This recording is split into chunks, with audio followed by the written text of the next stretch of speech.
Okay, so part two, and we last left with levels of attribution.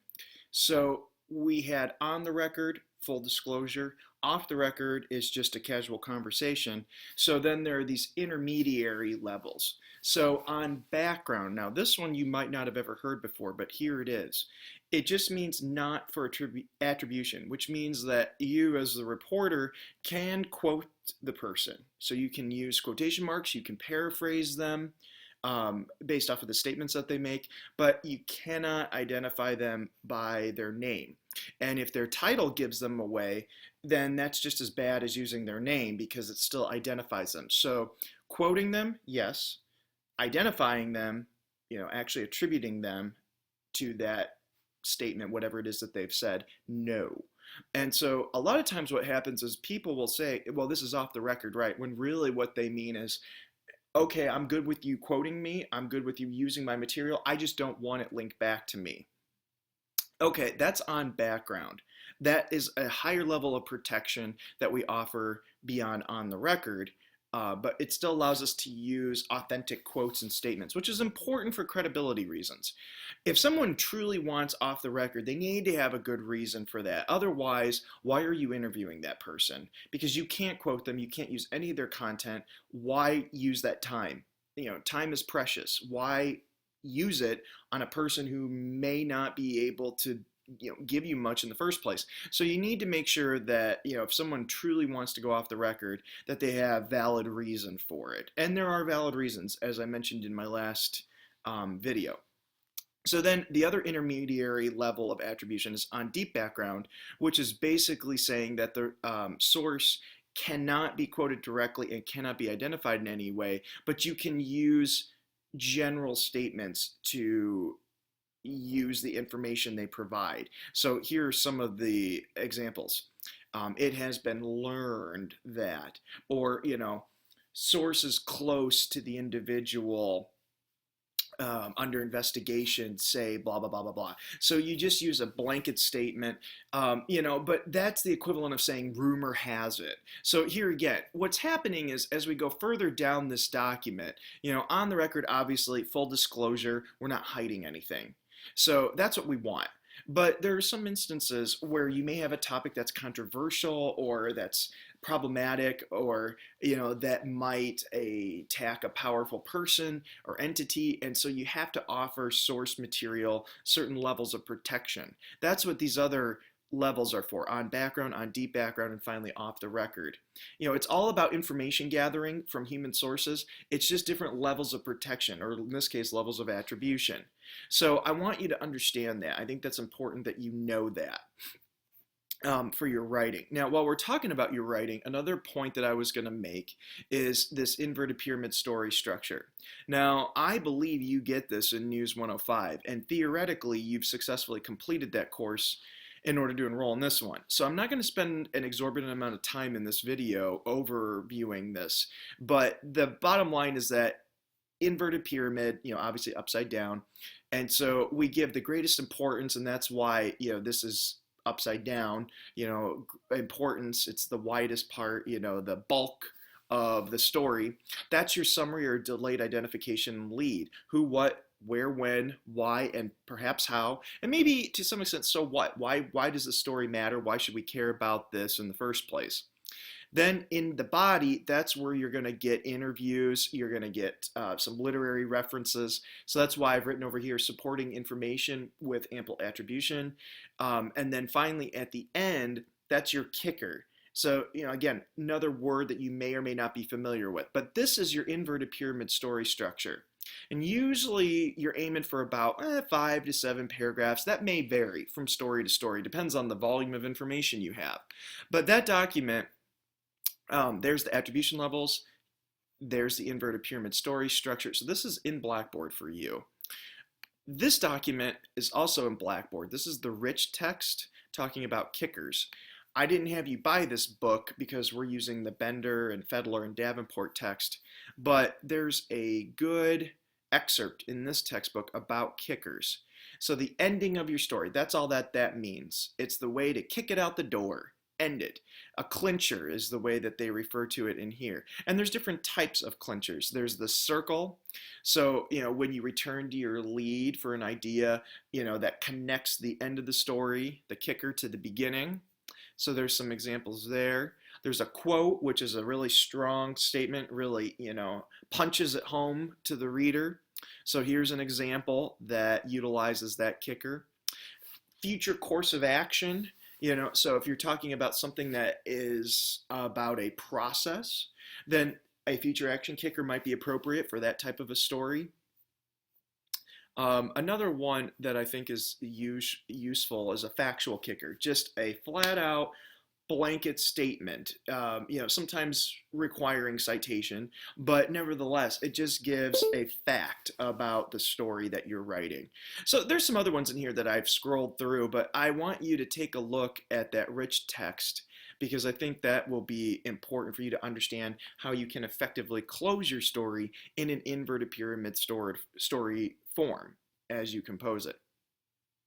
So, a couple of other things that I wanted to talk about with you. My version of what encapsulates the writing process. So this is just according to me, in my experience as a journalist. And then I also have a document here about how your print story should look. So this in particular, I'll show you in a moment, but this will be very important for forthcoming writing exercises. First though, let's talk about the writing process. So this is how I see it. This is just me talking, nobody else. Someone else may have a different take on this subject. But I want you to understand that writing is a process. So the idea, and this is something I would have discussed with you, I would have prompted you in class had we had it today, I would have liked to have known how you write, because in my experience, what usually happens is that students get all their information. They'll research and they'll find information from literature, they'll get their interviews done with their human sources, and then they just sit down and usually it's hours before the deadline, they crank out a story and then they boot it out the door. Email it to the editor, turn it into the professor, whatever. That is not the effective process that I want you to embody in this class. So, what do I want you to do? Well, first thing you need to realize is that pre-writing is significant, and it takes a significant amount of time if done correctly. So what do I mean by pre-writing? Okay, well, you need to figure out what the hell you're writing about in the first place. So what's the central point or angle to your story? And so that's where your memorandum comes into play, and I'll be discussing those with you on Wednesday and or Friday in class. What exactly are you writing about? Focus. Get some focus on there. I also, want you to start thinking about interview questions, background research. So, primary sources. If it's an event, is there an eyewitness to that event? If it's something, more along the lines of what you're doing, which isn't necessarily an event, but a topic, then a primary source would be an expert about that topic. Secondary source material usually are other news stories about that event or about that topic, where another reporter who's done something similar to the story you wish to write has source material contained in their written composition that you use. That's a secondary source. You have to interview your source material and you have to address the so what factor. Why should we care about this? This takes time developing your pre-writing stage. Then, once you've done that, you're able to draft and write that first version of your story. So I recommend you use simple sentences in subject, verb, direct, object order for shorter paragraphs, strong verbs, avoiding stereotypes and personal opinion. And, again, watch out for adjectives and adverbs. We want our writing succinct. We want it to the point. We don't necessarily want to take away all creativity, but the thing of it is that you have too many adverbs and too many adjectives. They lose their impact after a while. So the way I look at it is that if you can count it, if you can see it, hear it, smell it, then go ahead and include it. But otherwise, I don't know that it's useful. So, very hot vanilla latte. Okay, well, hot, you can feel that when you hold the coffee mug. Okay, but what's very hot? Explain that to me. Can you give me an actual temperature? That would be quantified. That'd be something that you could count. That's something that, a number that you could read. But if you can't give me something like that, then don't use the word very. There's an example of meaningless adjectives and adverbs. Okay, so after you write, and this is where I think people stop and they don't follow through the way that they should, you need to go back and copy edit. So maybe that means you need to take a break from this draft, walk away from it, get, a breath of fresh air, but come back and eliminate any unnecessary words, check your fluidity, check your mechanics, but copy edit and look through it multiple times looking for certain things. Then you'll rewrite, incorporating changes, and then proofread it before you send it in. And again, do it multiple times. If people proofread in the first place, usually what happens is they try to look for everything in the one time that they proofread their draft before they kick it out the door. That's not usually effective. I can't even do that. So multiple times, look at your quotes and in your attribution. Did you do it correctly? Is that the best way to express what that person said? Or should it be paraphrased in your own words? The transitions, the flow of your story. Look at comma usage, look at AP style. Some of you aren't very familiar with AP style, so this is something you should definitely do just by itself, checking and checking again.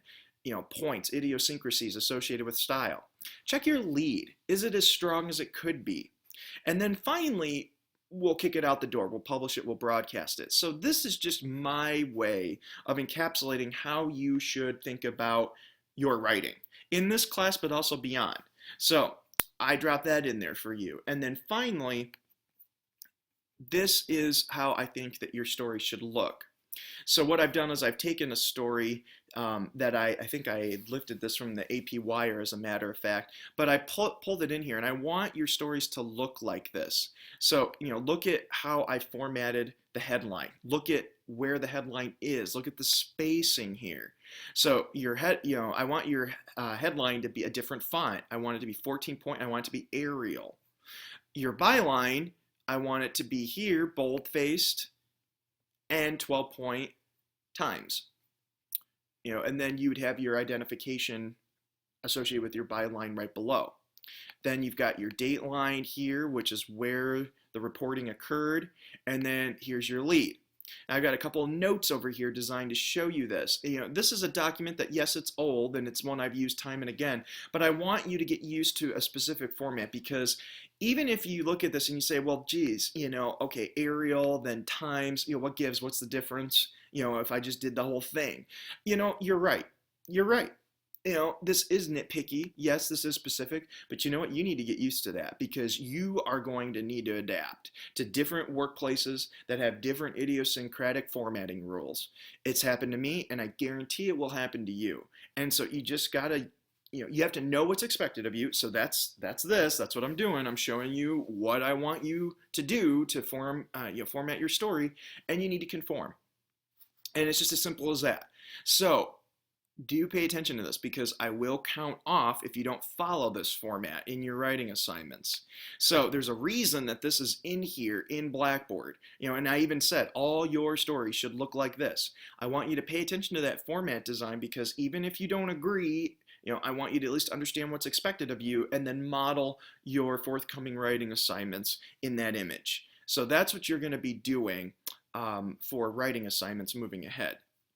So I think for now, I've gone through what's due for you on Wednesday. I've gone through a couple of key points that we weren't able to go through as a class, and that's unfortunate, but hopefully these instructional videos will help you and make sure that you're in the right place for when we get to Wednesday's class.